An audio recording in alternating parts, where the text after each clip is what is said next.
ಜನ ನನ್ನ ಕೇಳಾತ್ಯಾರ, ಮಾಡೋದು ಒಳ್ಳೇದು ಮಾಡಿದಪ್ಪ, ಸ್ವಾರಿ ಯಾಕೆ ಕೇಳಿ ಅಂತ ಕೇಳಾತ್ಯಾರೋ. ದಯವಿಟ್ಟು ನಾನು ಸ್ವಾರಿ ಕೇಳಿದ್ದನ್ನು ಪ್ರೂಫ್ ಮಾಡಿ ಕೊಡ್ಬೇಕು. ಅವ್ರು ದಯವಿಟ್ಟು ಸಾಲಿ ಕಾಲೇಜ ಹೈಸ್ಕೂಲ ಹುಡುಗಿಯರ ಅಂತೇಳಿ ಆ ಶಬ್ದ ಬಳಸಬೇಡ್ರಿ. ಕೈ ಮುಗಿದ ಕಾಲು ಬಿದ್ದು ಹೇಳತ್ನ ತಿಳಿದ್ರಿ.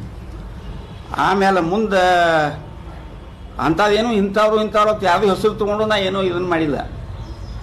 ಅದನ್ನು ಮಾಡೀನಿ. ಅದನ್ನೇನೋ ಕೇಳಿ ಅವರು ಯಾರವರು ಒಂದು ವಿಡಿಯೋ ಮಾಡಿಬಿಟ್ಟಾರೆ.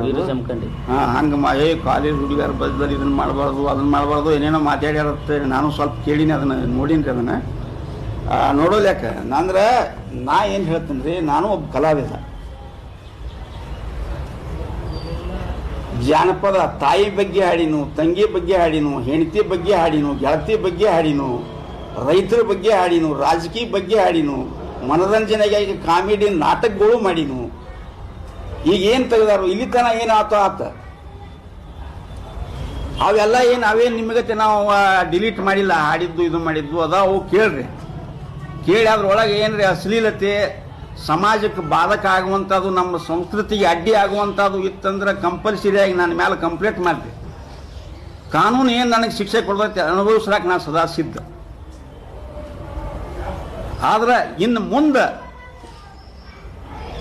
ಅಶ್ಲೀಲ ಶಬ್ದ ಬಳಸಬಾರ್ದು, ಸಮಾಜದ ಸ್ವಾಸ್ಥ್ಯ ಕೆಡಿಸಬಾರ್ದು ಅನ್ನೋ ಒಂದು ಉದ್ದೇಶಕ್ಕಾಗಿ ಎಲ್ಲರೂ ಮಾಡಿದ್ದೈತೆ. ಏನಂದಿಲ್ಲ, ನಾವೇನು ಯಾರಿಗೆ ಇದನ್ನು ಮಾಡಿಲ್ಲ.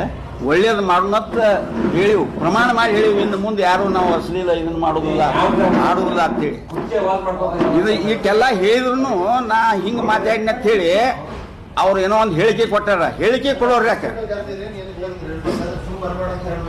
ಸ್ಟೇಜ್ ಮ್ಯಾಗ ಮಾತಾಡೋದು ಹಿಂದೆ ಬಂದ ಸ್ವಾರಿ ಕೇಳೋದು ಅಂತ ಹೇಳ್ಯಾರಲ್ಲ. ದಯವಿಟ್ಟು ಈಗ ಜನ ನನ್ನ ಕೇಳಾತ್ಯಾರ, ಮಾಡೋದು ಒಳ್ಳೇದು ಮಾಡಿದಪ್ಪ, ಸ್ವಾರಿ ಯಾಕೆ ಕೇಳಿ ಅಂತ ಕೇಳಾತ್ಯಾರೋ. ದಯವಿಟ್ಟು ನಾನು ಸ್ವಾರಿ ಕೇಳಿದ್ದನ್ನು ಪ್ರೂಫ್ ಮಾಡಿ ಕೊಡ್ಬೇಕು. ಅವ್ರು